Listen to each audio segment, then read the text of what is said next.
And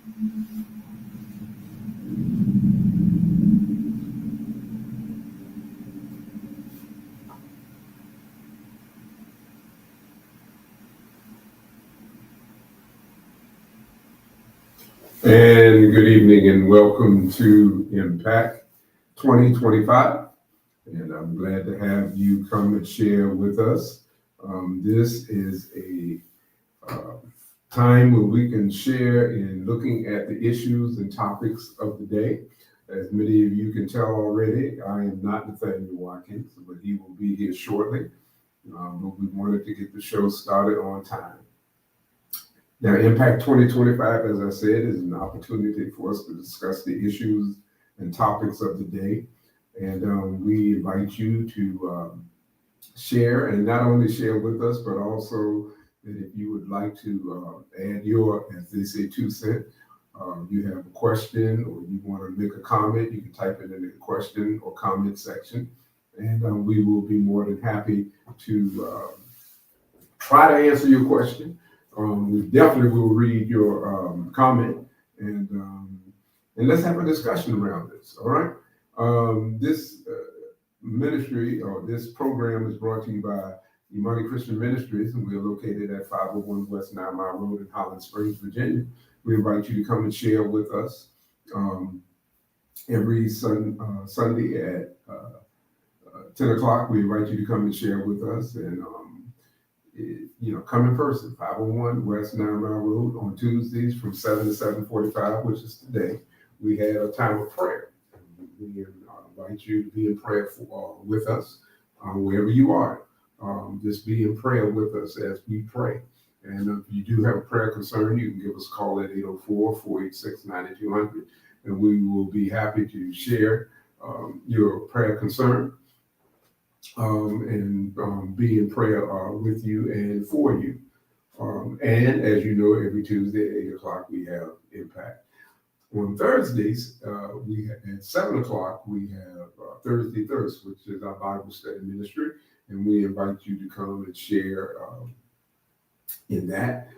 We study the Word of God. And just to help you along with that, we here at Imani, we use the lectionary readings. And so if you would like to know what we're going to be studying, you can go out to the web, out to the internet and look up the revised lectionary reading. And usually we are studying the what they call the letters. Amen. And sometimes we look at the gospel, sometimes we look at the Old Testament. But that will give you an idea of what we're going to be studying. Okay? All right. That concludes all the different offerings that we have. And y'all are in for a treat. Our moderator is here, Nathaniel Watkins, and we invite him to come and share with us. Amen? So hold on. He'll be right.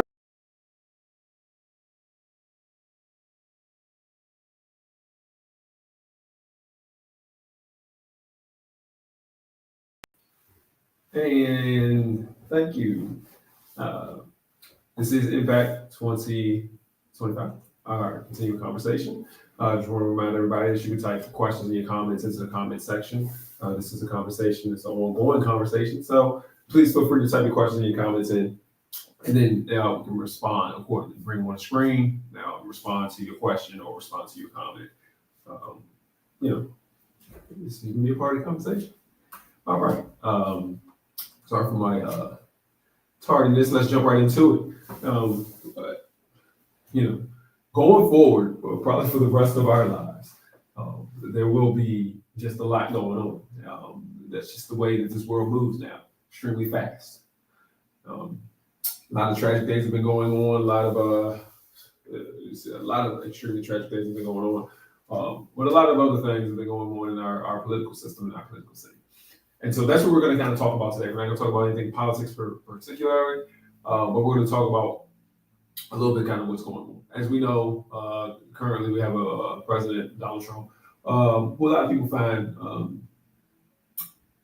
unfavorable. They're not satisfied with what he is or what he has done. And so some of the things that he has done has rubbed people the wrong way. immigration or the empowering and emboldening of ICE or other organizations to be able to go out here and try to deport people.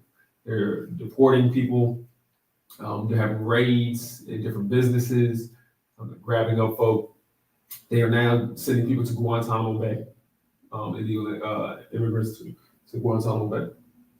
If you don't know about that, that's where we kept terrorists. It's one of the federal prisons where you keep some of the worst individuals, as they call them. But anyway, many activities such as that, trying to take away Black history, women's history, many other type of celebratory events from the federal government. So the Department of Defense has taken away any kind of celebrations for those. And so you wonder, like, what do you mean? What kind of celebrations? They have cookouts and stuff like that? No.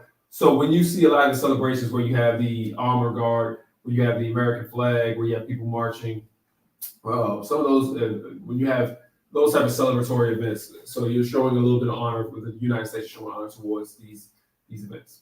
And so what has been the response? The response has been is that certain groups have had, you have a little mini rally over here. Sorry, mini rally over here, boycott, things such as that. How dare say, a lot of you don't know what has been going on with these boycotts or these responses back. I didn't know a lot about it. There was a National Hispanic Day of we're not going to go to work, we're not going to go to school, just to kind of show people what the impact is when you start dealing with the Hispanic populations here in the United States.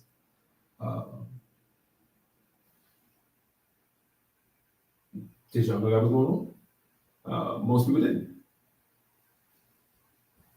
There have been some protests, some staged protests in different places. Most notably in the West Coast, they've had a couple of protests about really people having distaste for what's going on with the president. Have y'all really been seeing those and hearing about those? They've been called for some boycotts. There's a call for a boycott of Walmart, and if you listen, there's a call for a boycott of Target and some other stores because they moved their DEI programs. You may have heard about that because it was on social media, but have you really heard about those?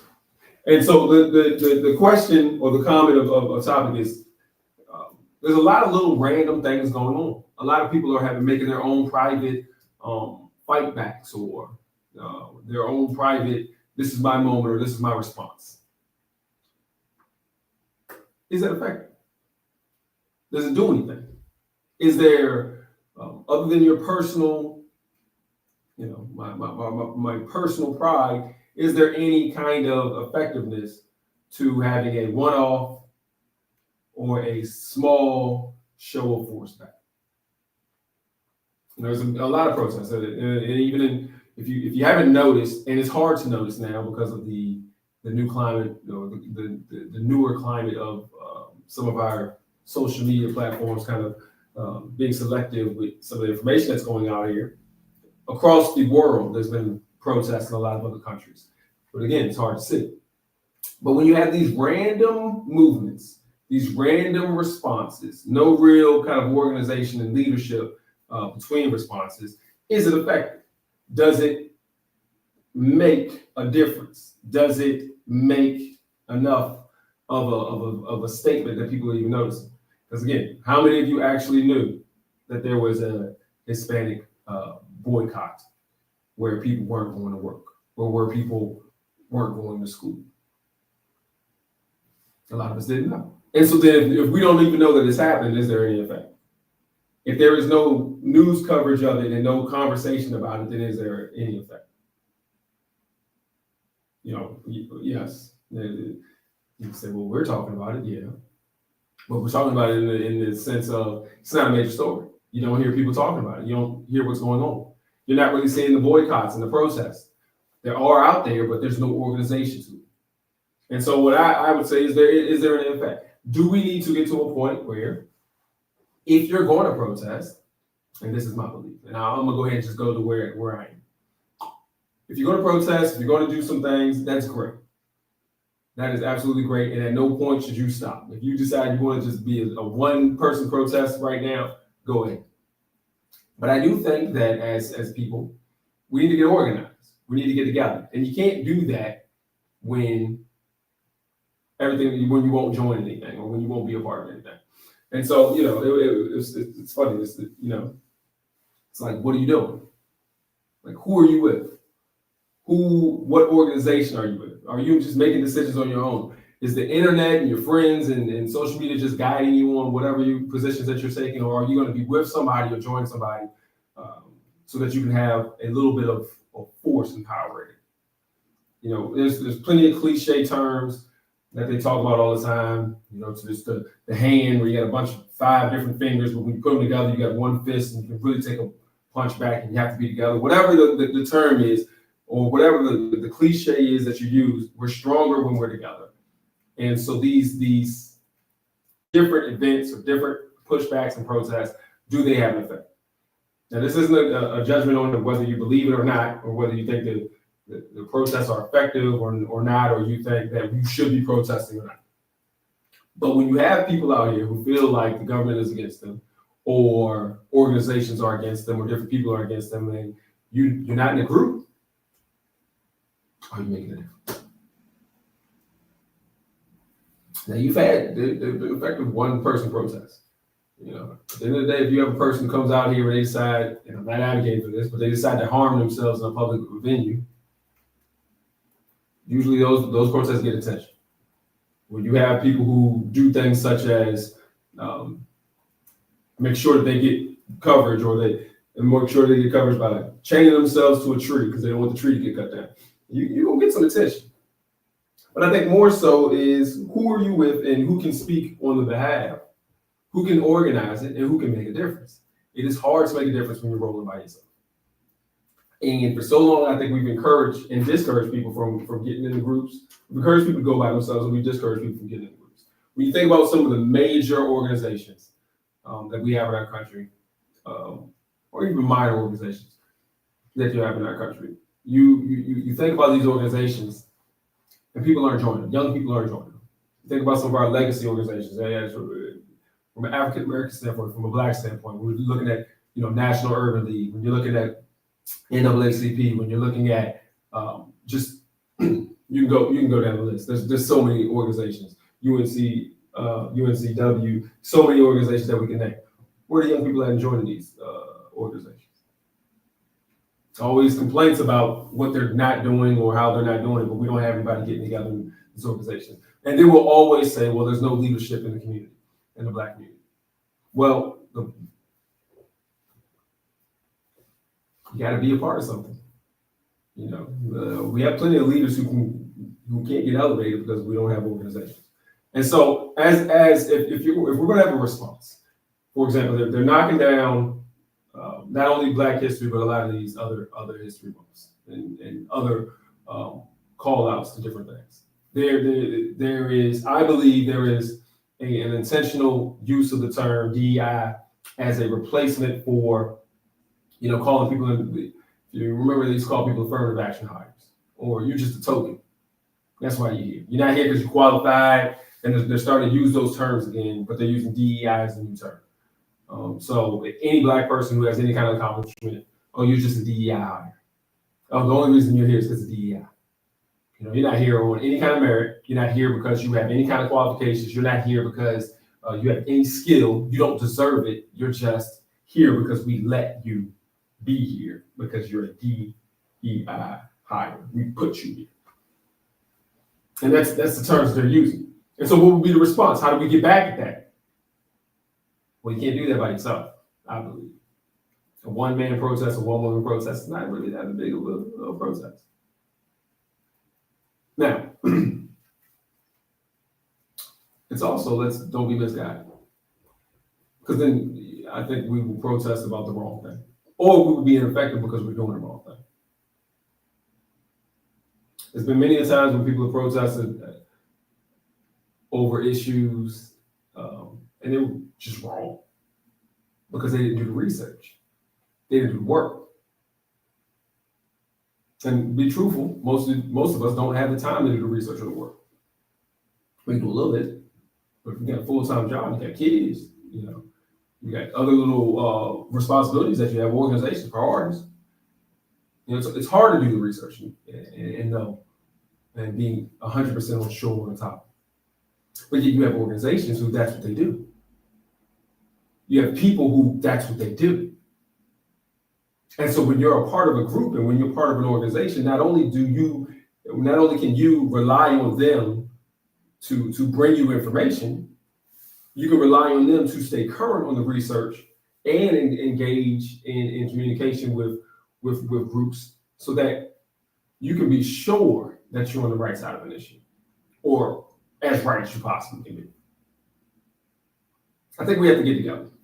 I think the protest, if you feel like we're in a time now of where we need to make sure that the government, make sure that leaders, make sure that just other people know what is hurting, what is wrong, what is harmful.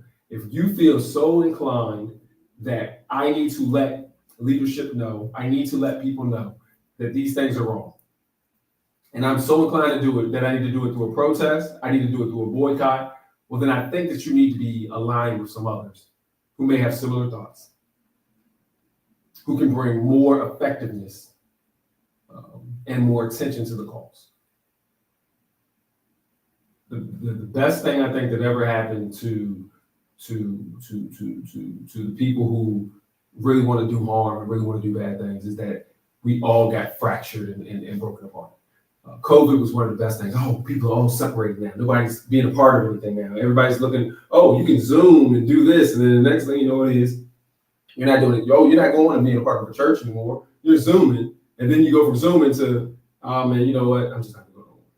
And that's the best thing they could do. Because now everybody has their own mini protests and nobody's together and we don't have these organizations. You know, I think about it. And this may be this old man in me sitting back talking about some of the good old days. But when I was young and people used to talk, man, I used to hear older people talk. I'm young now. And I used to hear older people talk. People would always be like, hey, so, you know, what do you do? And you may talk about your job, but then, you know, what do you do? And everyone always had something that they did. You were a part of an organization. You were either, oh, I'm big in the church. You know, I go to such and such church. Or you would say, oh, I'm a part of the Elks Lodge. Or, you know, I'm a part of this, or I'm a part of that. There was rarely a time where you had a person who would just be like, well, what do you like doing? You know, I just sit around and hang out with my friends. What? You're not doing anything. And I rarely heard that out of adults when I was younger.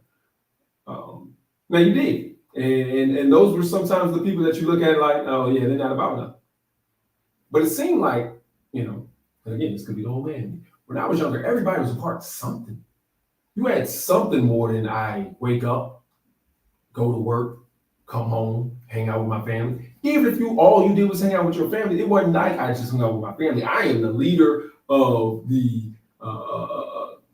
annual committee where we get together. You know, whether it be the family reunion committee or whatever.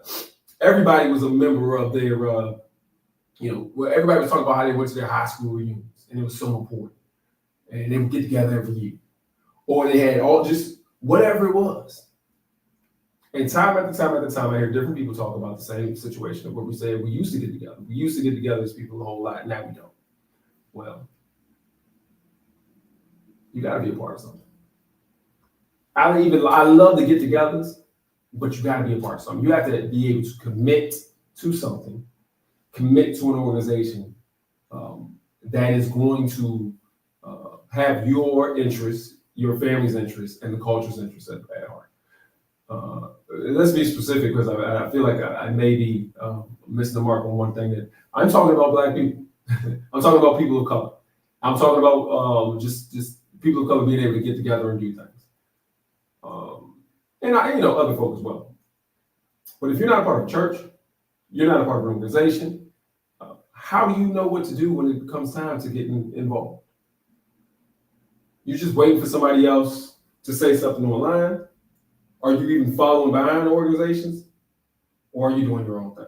And it seems like a lot of people now are doing their own thing, which is, again, it's great and I applaud it, but it's not being effective. Couple of comments here. People's greatest fear is that if I protest or rock the boat, I may lose my job, or they might come after me or my family. They have already shown that they are vindictive. Absolutely, and that's another reason why you have to get with an organization. Because when you're by yourself, absolutely, people can come and get you by yourself. People can come and get you with an organization, but they're less likely to do so. Here, let me one quick thing, and I love to harpen down the NAACP. The NAACP, yeah, they're gonna put you out there, but they also have the NAACP Legal Defense Fund, and they have that so that when you get put out there, if something happens to you, if they're going to be vindictive to you because you protested, that they have these lawyers set up and in place to be able to protect you. And so I hear those fears of people who are talking about if I protest or rock the boat, but usually I think that's because you're by yourself. And you need to get with a group. It is strength in numbers and it's protection in numbers. Even the animals out here in the animal kingdom know that. You don't see, and it was a comment made the other day about animals hunting, but you don't, animals that don't even hunt, the ones that want to be protected, when you're talking about elk and deer and all these different animals, more so out in the wild, when you see them, they try to stay together. And they stay together because some of the animals, the hunters, they know I'm not gonna mess with that pack. Because even though I know I can take out a whole bunch of them and none of them are strong, man, that pack, I go out there and I scare all of them, they can just trample me. They can get me in any kind of way. So I'm gonna stay away, pick off one or two as they fracture apart. And so yes, I get it. People don't want to protest, they don't want to do this, I might lose my job, I might do that, I might do this. If you were an organization, that fear should subside a little bit, if not a lot. Great comment. And another one. They crave the prestige that comes with the title, yet shy away from the responsibilities that truly define it. Yeah, you know what? Yeah. That's a part of not getting together. I think none of us want the responsibilities. Yeah, we all want the good parts about it, but we don't want the responsibilities. Look, at the end of the day, if you are dedicated to something, there is a responsibility. It is a love and a burden at the same time. We're willing to do that with our jobs because you get a paycheck, but for some reason we're not willing to do that with anything else. So I am a part of some different things, and it is a burden because you got to pay money, you got to spend time. You can't just spend once a little bit of time here. You got to go over and over again. People will call you for random stuff. It is a burden. It is a responsibility.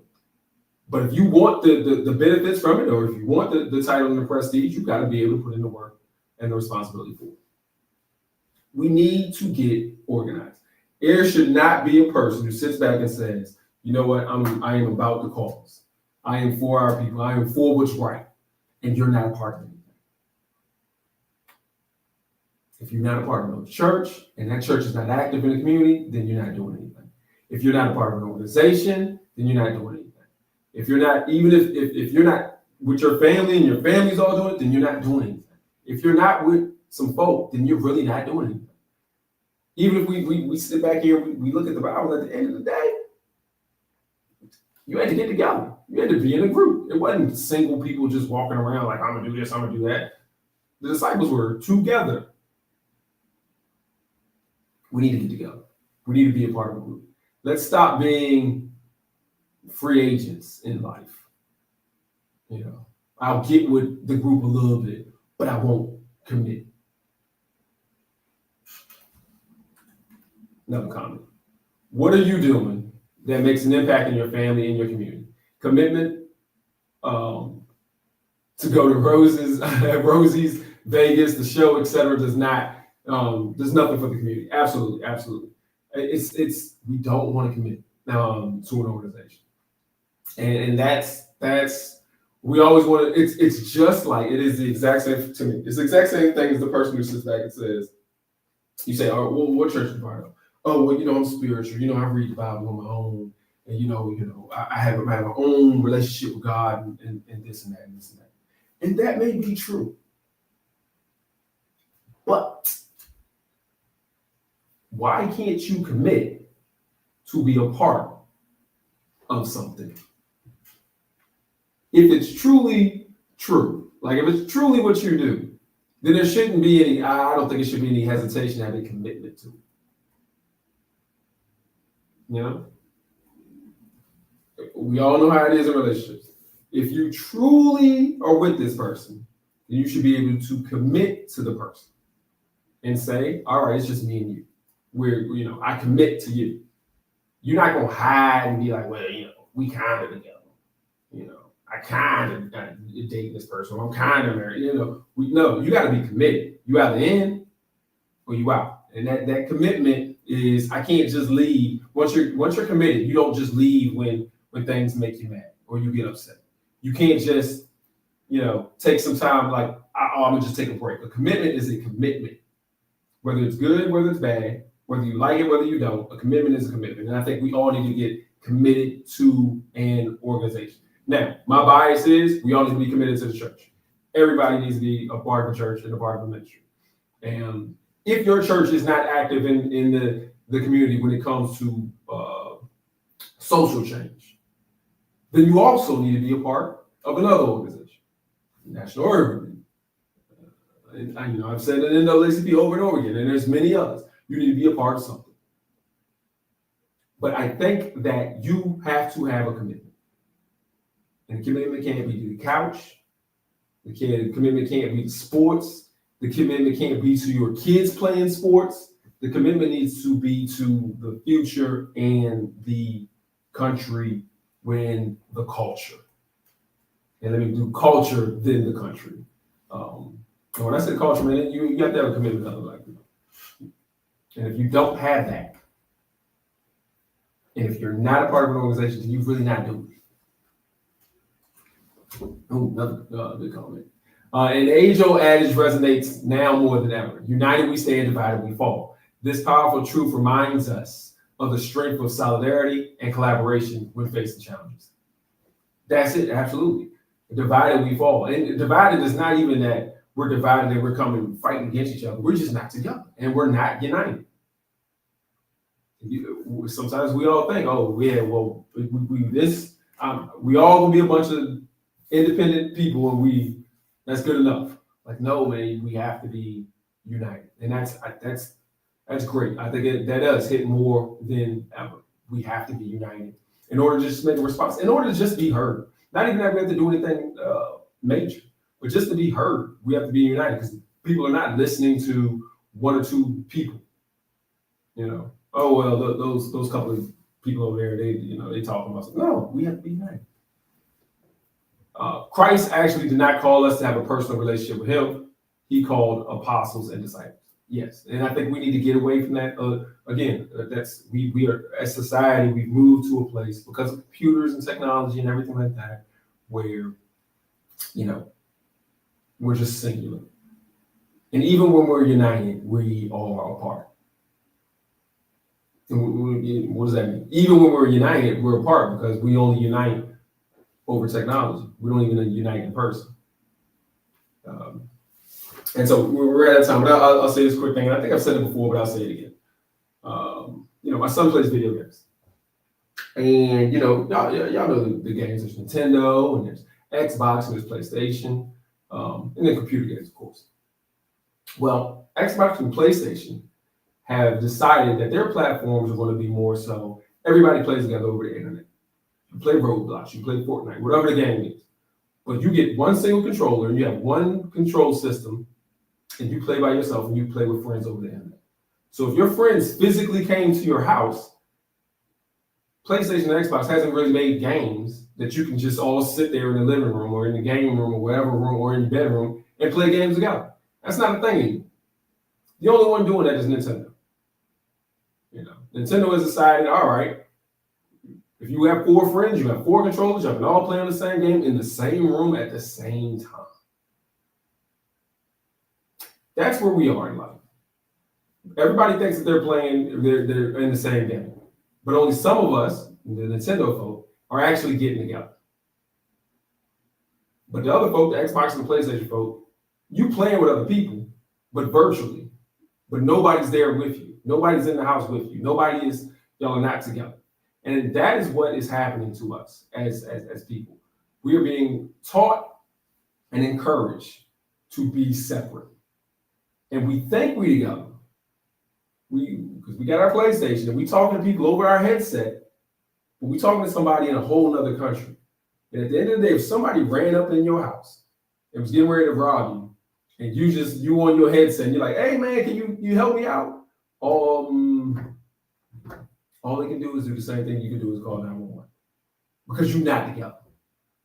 And somebody run up in your house and there's four of y'all playing that Nintendo together, and y'all look at them and be like, "Hey, y'all can do something."